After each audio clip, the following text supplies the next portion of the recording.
Buntag na itong tanan. Maayo ba itong buntag? Maayo gyapon bisan pagaw, bisan atong tingog, na isipon ay ubo atong dughan, atong tutudlan. And yet, ang Ginoo nagpadayon sa iyang pagkamaayo. Amen? Amen. Padayon ta sa atong pagtuon sa atong series of sermon gikan sa January hangtod sa September. Magaisgot kita mahitungod sa overall or overarching theme that Jesus cares for our soul. To that, we know and we will be emphasizing that we have this living hope. Who is our hope? It is Jesus. So, we will try to navigate from January to September on the reality of our soul. Na unsa man ang atong kalag. Sa miyaging mga messages sa atong mga pastors, nag-isgot ta mahitungod sa pagbuhat sa Dios sa tao, sama sa pagbuhat sa kagalingon or sama sa iyang kagalingon nga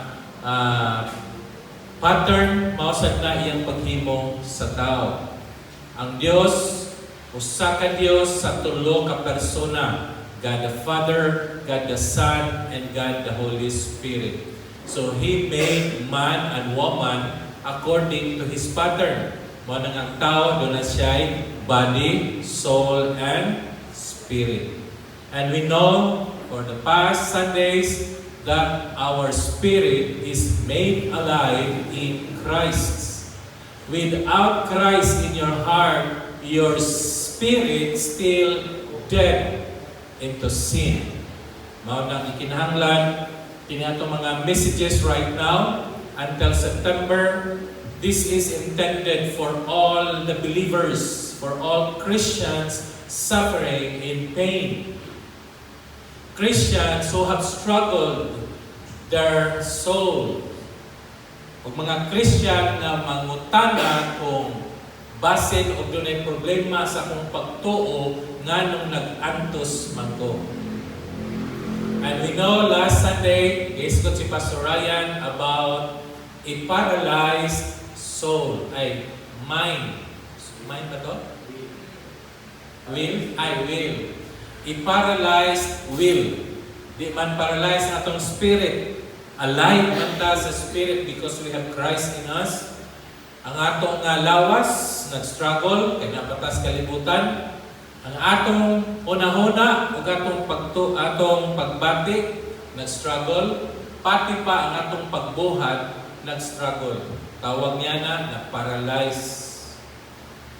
Today, ang atong isgutan, dili lang na paralyze ng will, but the entire anguish sa usa ka writer sa Book of Psalms in chapter 88. We'll be talking about darkness without resolution.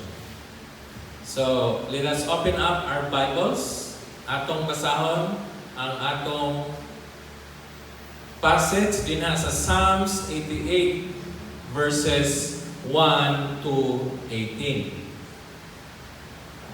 Daba mo yung Bibles with you? Kung wala, ato lang basahon dinha sa screen. Let's start with verse 1 and 2. Ngayon ang pulong sa Ginoo. Lord, You are the God who saves me. Day and night I cry out to You. May my prayer come before You. Turn Your ear to my cry. Verse 3 to 12. I am overwhelmed with troubles, and my life draws near to death. I am counted among those who go down to the pit. I am like one without strength. I am set apart with the dead, like the slain who lie in the grave, whom you remember no more. You are cut off from your care. You have put me in the lowest pit, in the darkness of the darkest depths. Your wrath lies heavily on me. You have overwhelmed me with all your waves.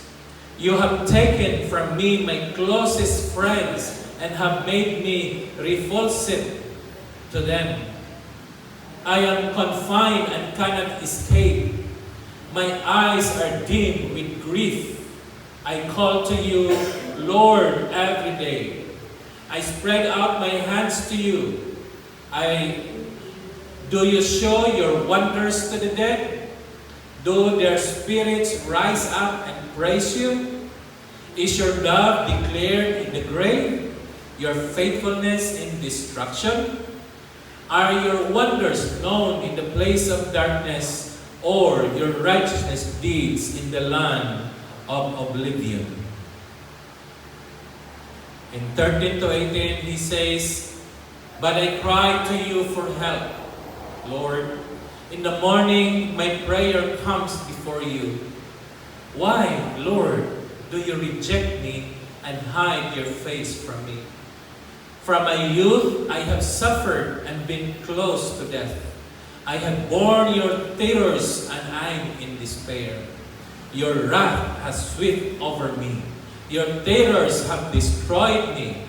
All day long, they surround me like a flood. They have completely engulfed me. You have taken from me friend and neighbor. Darkness is my closest friend. Let us pray. Father God, we come to you this very hour of the morning, a day of a special adoration and worship in spirit and in truth, because you made this day a day to rest. Thank you, Lord, that we can meditate your word in the book of Psalms 88, of which you will communicate and talk to us, especially those who are suffering, those who are struggling, and at the point of time, questioning our faith. Lord, as we meditate your word, open up our hearts, our minds, and let the Spirit of truth guide us so that we can learn from your word and put this into practice. In Jesus' name we pray. Amen. To start with, let us see the historical background of Psalms 88. The Psalms 88 was written by Heman the Israelite. And the psalm is also authored by the Korah. Korah means anak ni Levites. So kung tanawan ninyo, there are 12 tribes of Israel, or the 12 sons of Jacob. One of them is Levi. Ang anak ni Levi is si Korah. Then si Korah nasa mga anak dahil dito.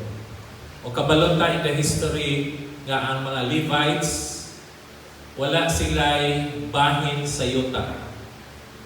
Of the 12 sons of Jacob, only the Levites walay bahin sa pagbahin na sa Israel, sa land of Canaan. Why? Kaya mga Levites magpuyo dito sa templo. O ng kada area, pagbahin sa 12 ka mga anak, ang kada area na ay templo, o dito magpuyo ang mga Levites. Mao na kini si Heman, usa kini ka bride nga tao, usa ka Levite nga nag-serve dinha sa templo. Iyang amahan usa sa mga kaparian nga liwat sa kaparian ni Aaron. Tungod kay pari ang iyang amahan, ang iyang mga anak nag-serve pod sa templo. Malang ato ni isang i-picture out sa usa ka pastor. Ako ng pastor din sa church. Ang akong mga anak naapod sa praise and worship, naapod dito nagtrabaho. Tungod kay ang mga workers kaliwat ni Levites anaan nagpuyo sa templo. O kini si Heman, team leader sa praise and worship sa temple. So, kung basa mo, nabasa na to ganina ang chapter 88, the entire verses 1 to 18. Kini siya nga chapter, nagsigi o hisgot may tungod sa kasakit sa struggle nga iyahang gihambin. Ug tungod niya na nagpakita nga bisan gani di ay ang team leader sa praise and worship sa templo ni Solomon, adunay struggle sa iyahang personal na kinabuhi. So there is no exception on our struggles, even if you're a worker or even if you're a praise and worship leader. Kini nga Psalms 88, apil ni siya sa usa sa mga kalantahon o sa himno dito sa templo. Bisan ang writer niini apil sa praise and worship, naghimo siya o lyrics, o gani nga lyrics gikanta diha sa simbahan or sa templo during sa service sa mga Israelita. O kabalo pa mo nga sa tanan nga mga chapters sa Book of Psalms, gikan sa Psalms chapter 1 hangtod sa Psalms 150, only this Psalm 88 wala siya mo ended up about God answered him or he praises God because he experiences revival or experiences nga gi-resolve, gikuha sa Dios.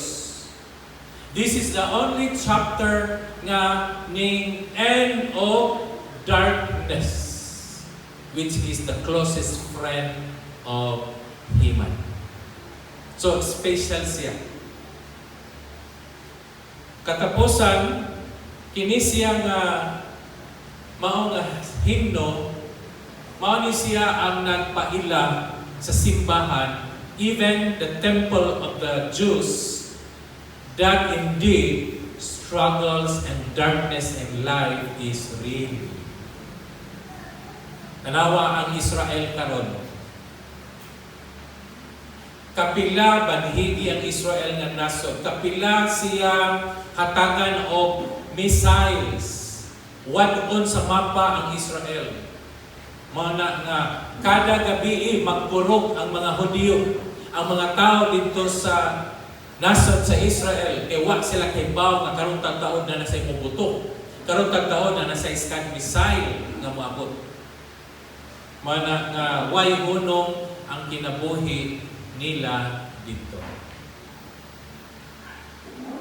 Have you ever experienced burnout? Experience na burnout? Kadaghan. Labi na kung doon ay bagyo. Usa ka buwan, duha ka buwan, adunay burnout. Why kuryente? And yet, kung why kuryente, but ba pasabot wa tay buhaton? Kung way kuryente, but ba pasabot nga mga tog nga lang tag sa adlawan kay way kuryente? Sa may buhaton na to way kuryente. Mo adto sa gasoline station, mapalit og gas, magama o kanang lamparahan, kay nahurot na ang kandila, kay usang buwan way kuryente. But ba pasabot usang buwan o tay trabaho? Dili. Maski ngit-ngit, nagpadayon ta sa trabaho. Mo nang kuryente mong ipangita kay kinakang laptop o internet, mga ka sa building at ka sa munisipyo ni babayag kay na ay gi-offer na charging station. Nya bayad ka o wifi o etc.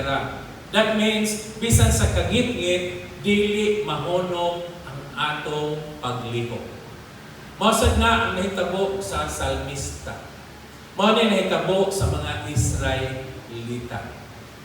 Bisan sa panahon sa ilang kangit-ngit, sa kakuro, wala na mupahunong nila na di na sila magawas, di na sila mag-commerce and trade, di na sila magnegosyo, ug di na sila mo work with other international communities. Let's take a look at in 3 areas sa kinabuhi ni Heman kung giunsa niya pag-express ang iyang kaugalingon. Let's start with verse 1 and 2. Ingon ang writer, Lord, you are the God who saves me. Day and night I cry out to you. My prayer come before you. Turn your ear to my cry. Adlaw o gabi naghilak. Now, kining hilak, pwede din mo interpret nga physical crying, pwede din mo interpret of prayer. Okay, when you cry to the Lord, you pray unto the Lord. But those who pray earnestly are those praying with tears. Bisan wala mo gawas imong tingog, nagampok ka, pero nigawas ang imong luha while nagampo. Have you ever experienced this? Kana bitaw problema kay ka, unya di ka gusto na makadungog nimo. Naghilom lang ka nagampo pero nito ang imong luha. I know some of you, if not all, experience this. Mao lang nahitabo sa writer. Yan siya, turn your ear to my cry. Day and night. So, first point na kung makita din nga versikulo is faith that continues praying in darkness. Bisan naa sa kangit-ngit, naa sa kabalaka, naa sa kalibok, ang usa ka Kristohanon ang iyang pagtuo ng padayon. Dili na tinuod ang gisulti sa uban nga kung luya ka sa imong pagpangalagad, kulang ka sa pagtuo. Naagihapon imong pagtuo nagpabilin bisan sa struggling lives and days of your life. Atong unahong pagtanaw ang grammatical forms dinha sa verses 1 and 2. Pag-ingon ni Heman, O Lord, which means Yahweh. Pero ang Yahweh in the Hebrew, wala na siya ay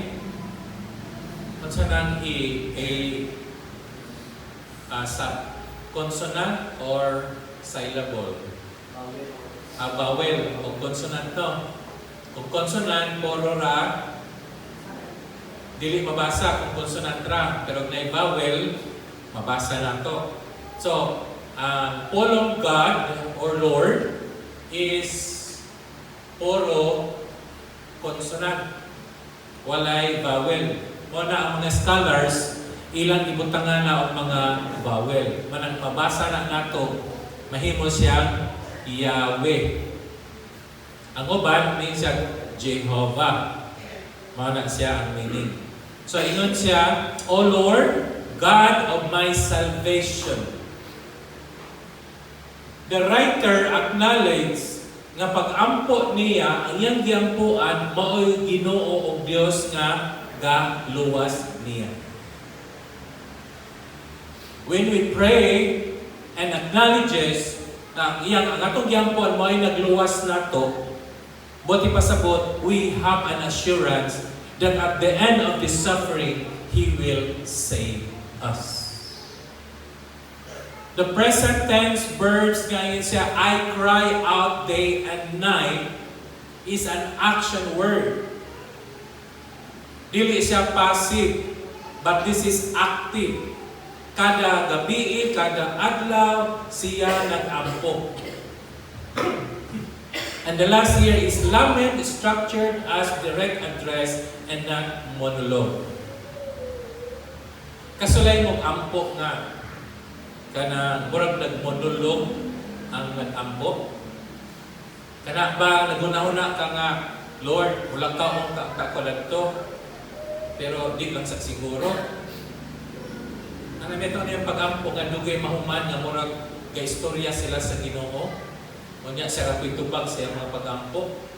Di na siya kanang di na monolog. Pero ang monolog, ikaw ra nag-ampo. Karon, kini nga tawhana nag-ampo nga sa magduna siya gika-istorya. Nag-imagine siya nga ang Dios naa sa iyang atubangan.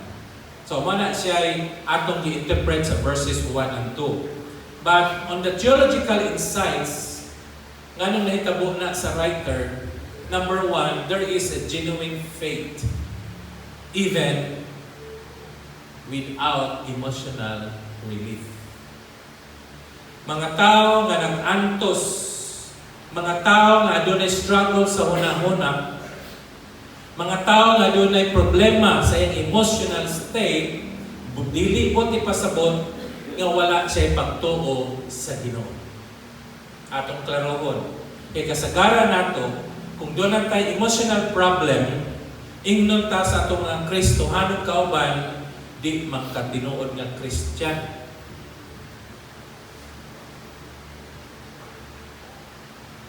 Prayer is not invalidated by despair. Bisan pa kung naa ka sa desperado nga sitwasyon, remember to pray.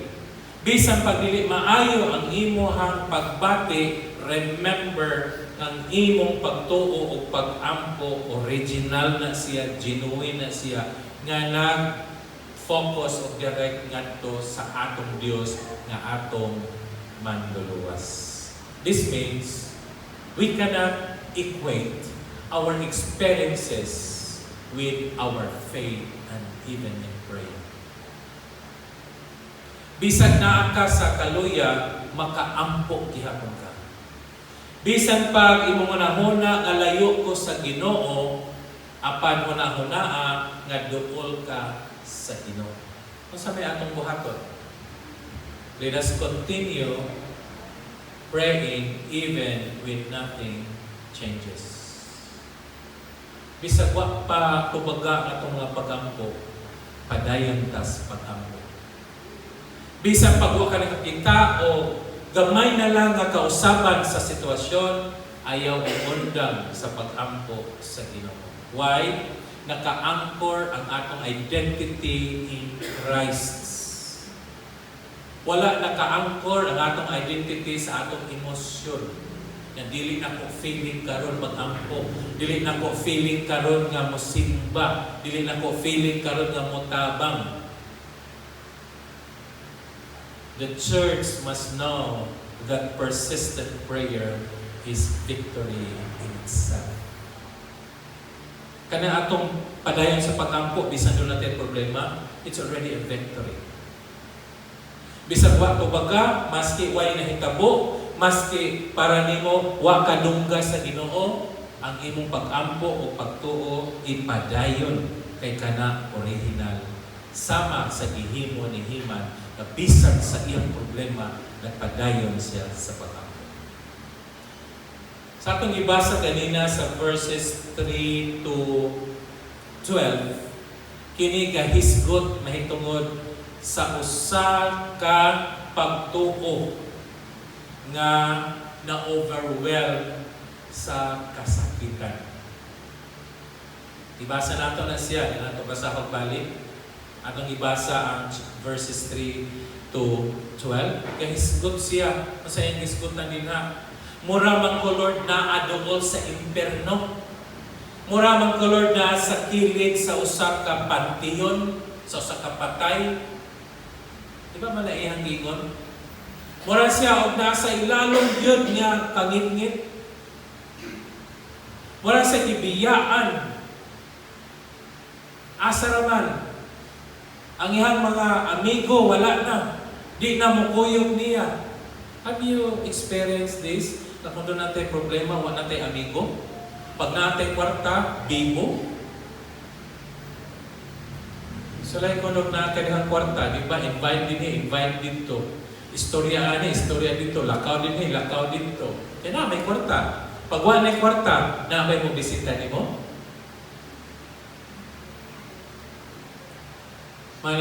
Mailhan lang nato kung kinsa ang atong friend sa panahon nga naata sa kalisod. And yet, the writer of Psalms 88 have faith but his faith speaks honestly about his experience on his suffering.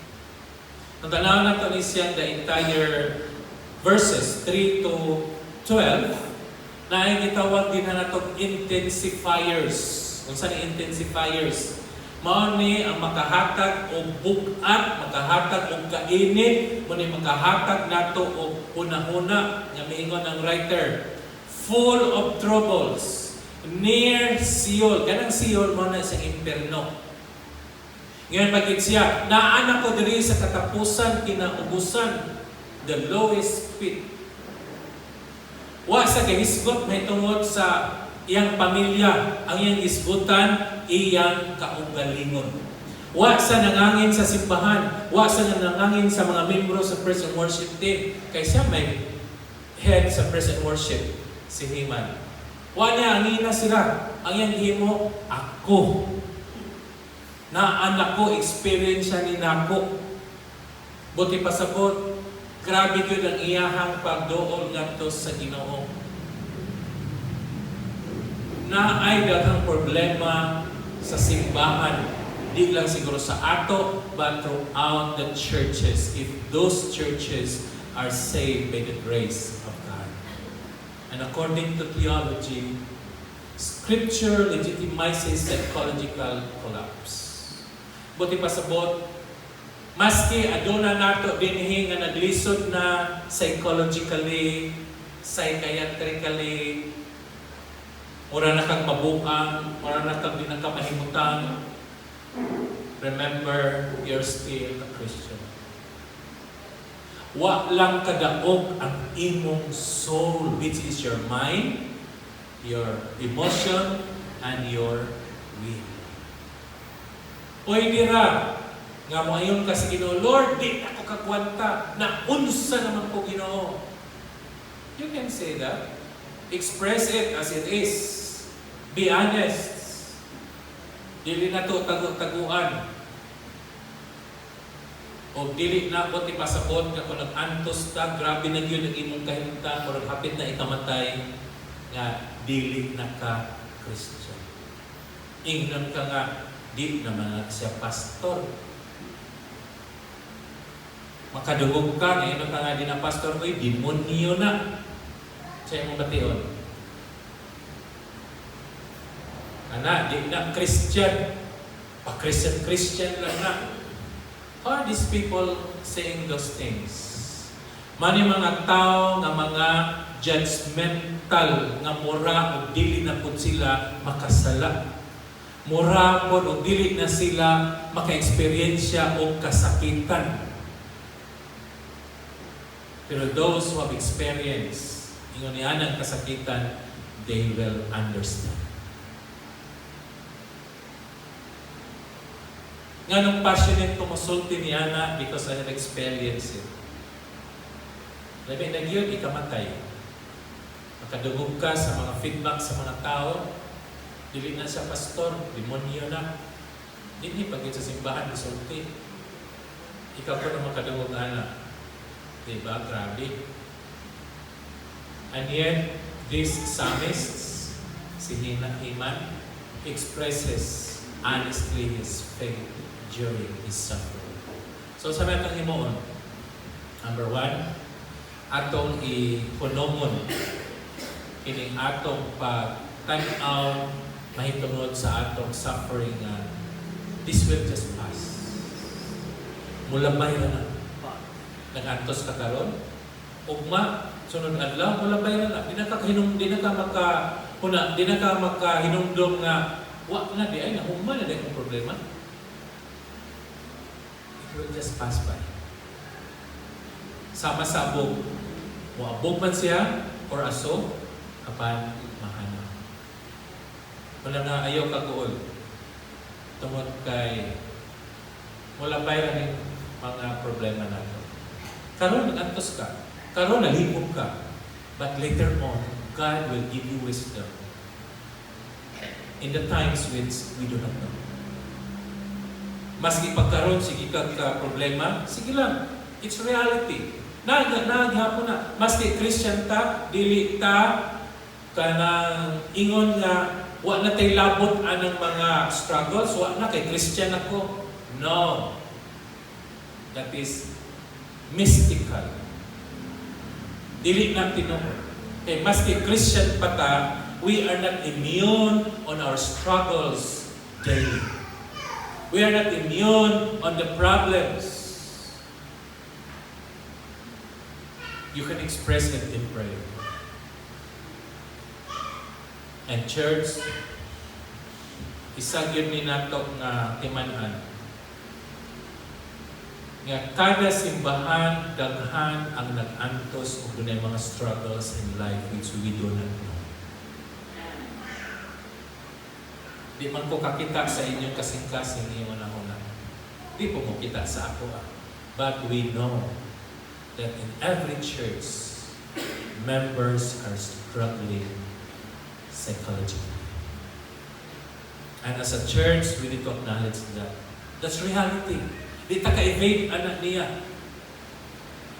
Even if our faith has no resolution. Even our prayers are not answered. 13 to 18 says, "But I cried to you for help, Lord.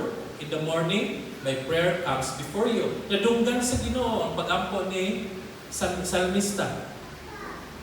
The psalmist know that his prayer has been heard by God. Why, Lord, do you reject me and hide your face from me? By rejecting and hiding his face, buti pasabot, wala makadungog ang writer any change sa iyahang or any answer sa iyang mga pagampo. Wala pa. Yung pagit siya, abi ni mo, Lord, sa gamay pa ko, sa youth pa ko, ato pag ini siya karon tigulang na. I have suffered and been close to death. Hapit ako mamatay. Ikamatay na nako. Grabe kayo ang imuhang paghampak nako. Grabe kayo ang desperation nako. Yan siya. Your wrath has swept over me. Your tears destroyed me. Ilitaniyahan man ni hinan ang Ginoo. Kung sa'yo nahitabo niya, grabe. Ngayon pagit siya, all day long, they surround me like a flood. All day long? What do you know? Manang ugma, struggle na po. Sunod adlaw, struggle na po. Ano sa amin ni Muhammad, Lord, oy, I will tell you. Muhammad na. Not in the ways we want. Not in the times we wanted. Maski karon wa pa na nahuman, but it will just come. Yan siya. They have completely engulfed me. You have taken from me friend and neighbor. Wala na sa higala, wala na sa silingan. Kung sa may nabili niya, kangit ni. Grabe. And yet, his faith endures even without resolution. Nag-meditate ka sa pulong at karating lisura. Naminaw ka sa sermon nga arang lisura man ang pastor. Murag, wa man ko kasuway ana. Kung wa ka kasuway ana, then makasabot ka karon nga kung moabot na nimo ay diara ang Psalms 88, mauna ni. Pero kung naka-experience ka sa Psalms 88, may ka nga, daw. Grabe. Mana ako, naka-experience ka ng Psalms 88, wag ko nag-wonder why. Nga nung during my lowest time, 2 times na hitapo niyo ko, Lord, patya ang tawanan na. Pastor, mag-ampong ipapatayan kontra. Just like David, kill them, O God. Kabasaman ko, ingon ko sa Lord, patya si Juan. Kasi nang kaingon. Pwede di ay. Pero, ang faith o prayer na ko, lahit sa akong ihunahon sa una o karon. I thought at the time, nalisod na yun akong relationship sa Ginoo. Tinuod ba kong luwas or dili? But if you are sure that you are saved, you are sure that your faith is genuine, whatever happens to you right now, it doesn't matter in our standing. Ay kabalang ka, ulambay ra na, magwangwang ra na, ulambay na siya. It will just come. Maybe today, wala pa. Nakikiampo karon, wala pa. Padayon igsuon. Kay ang Biblia nag-ingon nga dili tanang kasakitan nato marisolba nining kinabuhi. For example, na nasakit, nagsuffer sa sakit, at the end, namatay na gyud siya. Nakasagaran, maingon na to. Salamat Ginoo kay nakapahulay na gyud siya, di na gyud siya mag-antos. Others might say, Christian man siya, Lord. Yung niya, leader pag yun. Yung niya, nag-antos man siya before sa namatay. Ang uban mo, yung pag yun niya, ang dako manag sa, kana mga taong dakog sa, dugay na matay. Lay gayon sa nauna. Huntun sa na iyang kwarta. Huntun sa na iyang kaptangan. Hindi kahurot, patay. Nausahay, may isa ko nga, kung masakit na ni ko ha, manyan ako gasto, ayan na mo gasto, mamatay ra magyapon ko. We ride on that theory. Why? Because we think kada suffering at ang i-experience sa kalibutan, ma-resolve yun siya. But look at the psalmist today. Nahuman na lang ang chapter 88 verse 18. O sa'y sunod, 89 na, lahi ng istorya. Itubag ba sa Ginoo? Wala. Ay ang pag-antos nagpadayon? Yes. But later on, wa nahibal God will be there for you. Amen? So, what do we need to do? Number one, we do not trust our sufferers to become victorious. Ayaw lang ingna nga, victorious lagi ta ani mong masakit, maayo lagi ka, mabalik ka, o etc. While that is true that we can claim good health, we can claim regain of our health, but if God will not listen to us, that person will die with that kind of sickness. Matod pa nila na nagsakit sa ospital, ilang yanto, yampuan, paglakaw nila namatay. May pewato niya yampuin, ganitong matay. Inyo namang pag-ampo mo gihuwat adto imong gipatay. Sakay maguna-una taana nga ito namatay niya po ito na mabuhi. Balik namatay naman Ginoo. How would you rate your faith and your prayers kung mo na nahitabo sa atong yampuan? Di ba ka mag-wonder? Sa matong pag-ampo ito bag sa Ginoo wala. Nag-ampo mi nga maayo, namatay. Ano ka? Because not all sufferings here in this world can be cured. But all our faith and prayers are genuine. Di lang ta mo mukod anang Romans 8:28. Sige lang, all things work together for good. Okay na kanang suffer ka, na namatay, okay lang, na good, ana. Ang good is, di na ka mag-antos. Ano na lang ta. Let us be wise in quoting the verses according to its context. Manang ato lang inon sila, wala gitugot sa Ginoo na maayot ka o maayot ko siya. Tayo na to niya, kuhaon sa Diyos ngayon na. Pero pastor, faithful ka ito sa simbahan, anong gaantos man. Ang uban, kakantok sa, na ikaw, gamit na din sa. Salak na akong kasanitan. We should not do that. This Psalms 88 is a picture of the things to come. Generally, the Old Testament is the shadow of the New Testament. Buti pasabot, kung shadow si Old, ang reality is the New.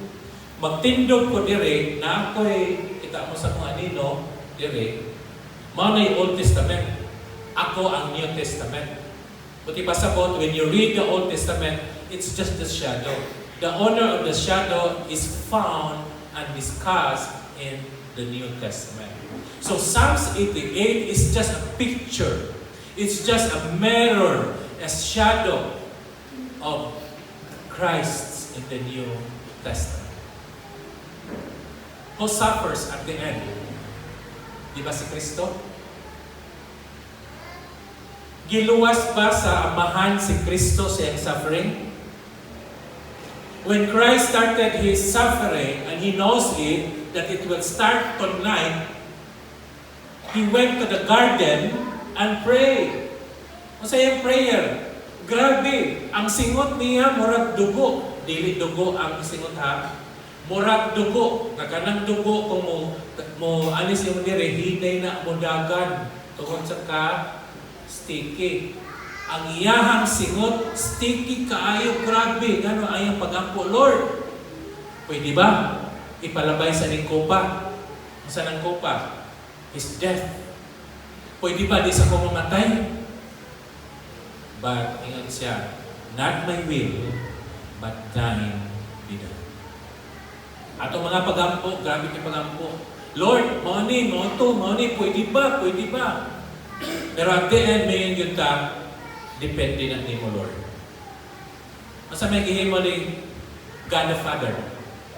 Iya bang giluwa si Christ aron di isa sa mamatay?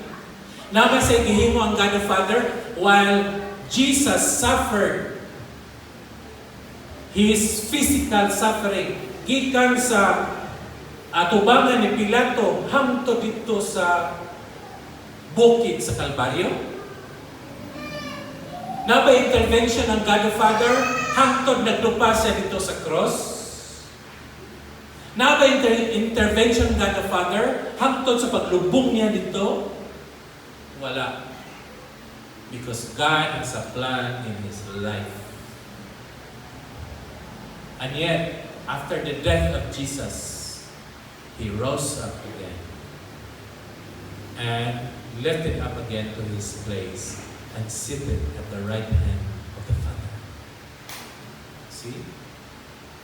So, the darkness that Psalms 88 says is the same darkness nga na-experience ni Jesus at the end sa iyang buhay. So, kunin mo ng tanaw na atay pattern. The Old Testament, 88 says, Psalms, and what happened to Jesus is the reality of the picture of that Psalms 88.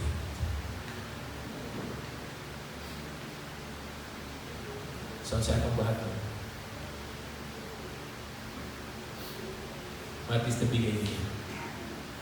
The big idea here is, in Christ, I can remain in the Lord even when darkness remains unresolved. Bisan pa o dili masolban ang akong problema. Bisan pa o di tubagon sa Ginoo ang akong mga pagampo. Bisan pa akong pagtuo wala nakadaog sa akong mga problema, magpabilin gihapon ako diha kang Kristo. Amen? Can we say that? Let us read it again. All together. Go. In Christ, I can remain in the Lord even when darkness remains unresolved. Father God, salamat sa imong kaayo. Salamat naman